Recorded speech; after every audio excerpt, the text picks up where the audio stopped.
कि भव सागर चह पार जो पावा, भव सागर चह पार जो पावा, भव सागर चह पार जो पावा, भव सागर चह पार जो पावा। राम कथा ताक दृढ़ नावा, राम कथा ताके दृढ़ नावा, राम कथा ताक दृढ़ नावा, कृष्ण कथा ताके दृढ़ नावा। भाव सागर से पार जाना है तो कौन सी नाव जाएगी? आहा, राम कथा कृष्ण कथा ताकह दृढ़ नावा।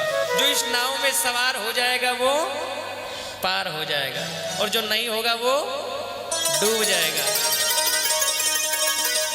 जो इस नाव में बैठ जाएगा वो तर जाएगा, और जो नहीं बैठेगा वो तो तरना है कि मरना है?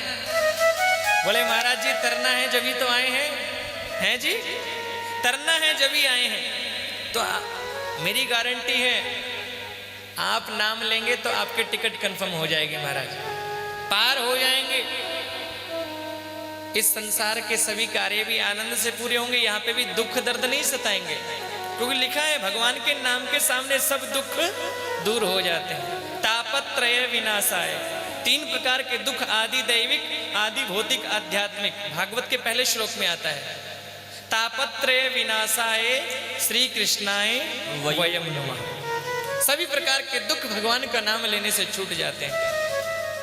तो बताया महाराज एक कलयुग में एक अच्छा गुण है भगवान का कीर्तन से, भगवान का नाम लेने से, भगवान की कथा सुनने से वो पुण्य मिल जाता है जो बड़े बड़े यज्ञ तीर्थ दान करने से त्रेता द्वापर और सतयुग में मिलता है। अब परीक्षित जी ने सोचा 4 स्थान तो इसको दे दिए, लेकिन ये कलयुग कहता है महाराज एक ऐसा स्थान दे दो कोई अच्छा सा। अब ये देखो आपने जुआ खेलने का स्थान दे दिया, शराब पीने का स्थान दे दिया, वैश्याचार हो वो स्थान दे दिया, जहां निर्दोष प्राणियों को मार करके खाया जाए वो स्थान दे दिया। एक अच्छा स्थान भी दे दो ना जी। मीठा बोला महाराज, एक अच्छा स्थान भी दे दो। पता नहीं परीक्षित को क्या सोचा और बोल दिया, बोले सोने में तेरा वास होगा। किसमें? सोने में तुम्हारा वास होगा। अब आप बोलोगे गुरुजी सोने में तो भगवान भी रहते हैं, भाई मंदिर में सोने की मूर्ति बनाई जाती है, सोने के शिखर बनाए जाते हैं, तो किस प्रकार के सोने में? किसी प्राणी को सता करके, दुख दे करके, कष्ट दे करके जो पैसा कमाया जाए, जो सोना कमाया जाए ना, उसमें कलयुग रहता है। किसी निर्दोष प्राणी को सता करके, उसकी आत्मा को दुखा करके जो सोना कमाया जाता है उसमें कलयुग रहता है, और जो शुद्ध कमाई से सोना कमाया जाता है उसमें भगवान रहता है। जो ऐसा सोना जो सता करके किसी को कमाया जाए ना उसमें कलयुग ही रहता है। फिर वो जब आ जाता है ना तो वो बोलता है सो ना, बोले सोना नहीं, अब फिर उसकी टेंशन रहती है। अब जैसे ही बोला कि सोने में तुम्हारा वास होगा, कलयुग ने छोटा रूप धारण किया और परीक्षित जी ने एक मुकुट पहरा था सोने का, सोने का मुकुट पहरा था, उसमें जाकर के बैठ गया। सोनकादि ऋषियों ने कहा महाराज ये परीक्षित जी ने मुकुट पहरा, ये सोने का मुकुट क्या ये अन्याय की कमाई का था? बोले हाँ, ये जो परीक्षित ने मुकुट पहना ये परीक्षित का मुकुट नहीं, ये इनके भीम दादा है ना, भीम जरासंध को मार करके वो मुकुट लेकर के आए थे। पहले होता था राजाओं को मार देते थे तो जीत के लिए उनका मुकुट लेकर के आते थे। ये जरासंध का मुकुट इनके भीम दादा लेकर के आए थे और वही मुकुट आज परीक्षित ने पहना। कलयुग ने छोटा रूप धारण किया और आकर के मुकुट में बैठ गए।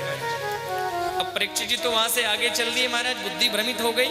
अब धीरे धीरे आगे चले, रास्ता भूल गए, एक संत की कुटिया पर पहुंच गए।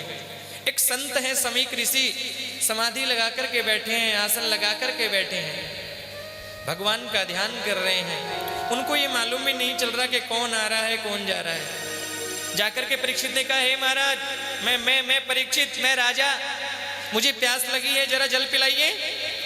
लेकिन संत को तो पता ही नहीं चला कि कौन आ रहा है कौन जा रहा है। परीक्षित सोचने लगा ये बाबा नाटक करके बैठा है, ढोंग करके बैठा है। अरे हम परीक्षित, हम राजा और यहाँ पर आए हैं, ये बाबा नाटक करके बैठ गया, माला लेकर के बैठ गया, इसको जरा भी ध्यान नहीं है हम राजा हैं और आए हैं और ये जल भी नहीं पिला रहा। महाराज कलयुग बैठा है ना सिर पे। तो पहले तो जो राजा, जो परीक्षित संत का बड़ा सम्मान करते थे, संत के प्रति उल्टा भाव आने लग गया। ये ध्यान रखना, कभी संतों के प्रति, गुरुजनों के प्रति, ब्राह्मणों के प्रति, देवताओं के प्रति मन में उल्टा भाव आए ना, तो समझ लेना हमारा विनाश आरंभ होने वाला है। परीक्षित को अभिमान आ गया, मैं राजा हूं, और ये संत अभिमान करके बैठ गया, माला लेकर के बैठ गया, नाटक करके, अभी इसको मजा चखाता हूं, पानी भी नहीं पिला रहा मुझे। महाराज एक मरा हुआ सर्प पड़ा था, सर्प को बाण से उठाया और समीक ऋषि के गले में डाल दिया।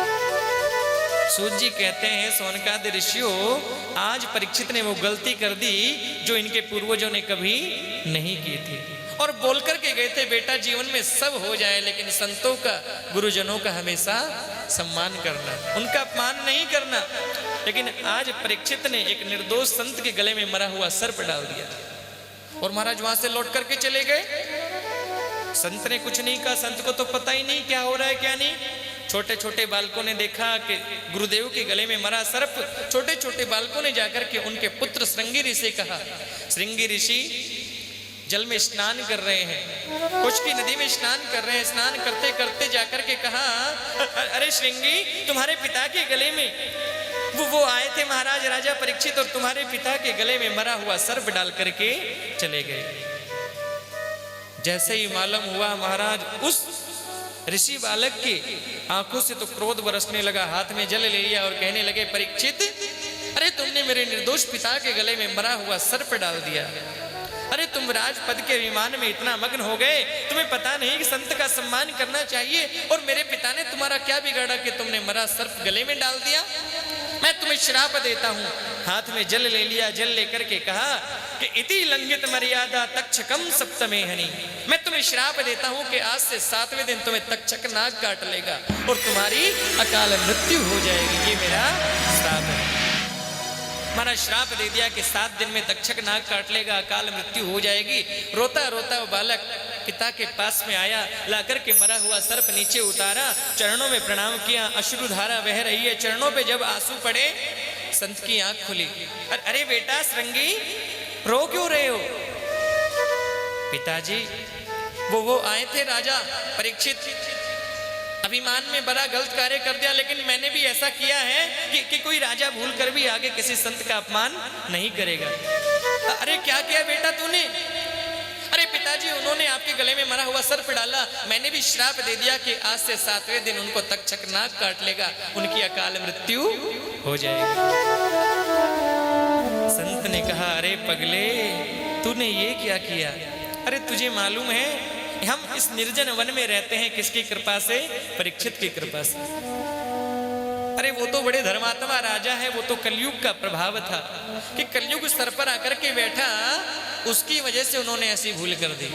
लेकिन बेटा तुमने श्राप दे दिया, अब तुम्हारा श्राप निष्फल हो नहीं सकता। होगा तो ऐसा ही, लेकिन अब किसी शिष्य को भेजो, जाकर के परीक्षित को बता दो कि उनके पास अब जीने के लिए केवल 7 दिन बाकी बचे हैं। गौरमुख नाम के शिष्य को भेजा, गौरमुख नाम के शिष्य ने जाकर के परीक्षित को महल में पहुंचे हैं। परीक्षित ने अपना मुकुट उतार करके नीचे धरा, गौरमुख शिष्य पहुंचा, हे महाराज मैं आपको प्रणाम करता हूं। श्रृंगी ऋषि ने, समीक ऋषि ने मुझे भेजा है और आपको श्राप दिया है। मुकुट हटा करके जैसे ही ध्यान आया, ये मैंने कैसी भूल कर दी। जो मेरे पूर्वजों ने मुझसे कहा था कि संत का कभी अपमान नहीं करना, लेकिन मैंने अच्छा नहीं किया। अरे जिस शरीर से संत का, गुरुजनों का अपमान हो जाए, उसको तो 1 सेकंड भी रहना नहीं चाहिए। लेकिन संत ने श्राप दिया है कि 7 दिन में अकाल मृत्यु हो जाएगी। वो परीक्षित जी घबराए नहीं, मन में बड़ी खुशी हुई, चलो कि मुझे 7 दिन तो जीने के लिए मिल गए। अब मुझे इन 7 दिनों में कुछ ऐसा करना है जिससे मेरी मुक्ति हो जाए। कि ब्रह्मा की सृष्टि में एक ऐसे ही मनुष्य है जिनको ये मालूम है कि ये 7 दिन नहीं मरेंगे।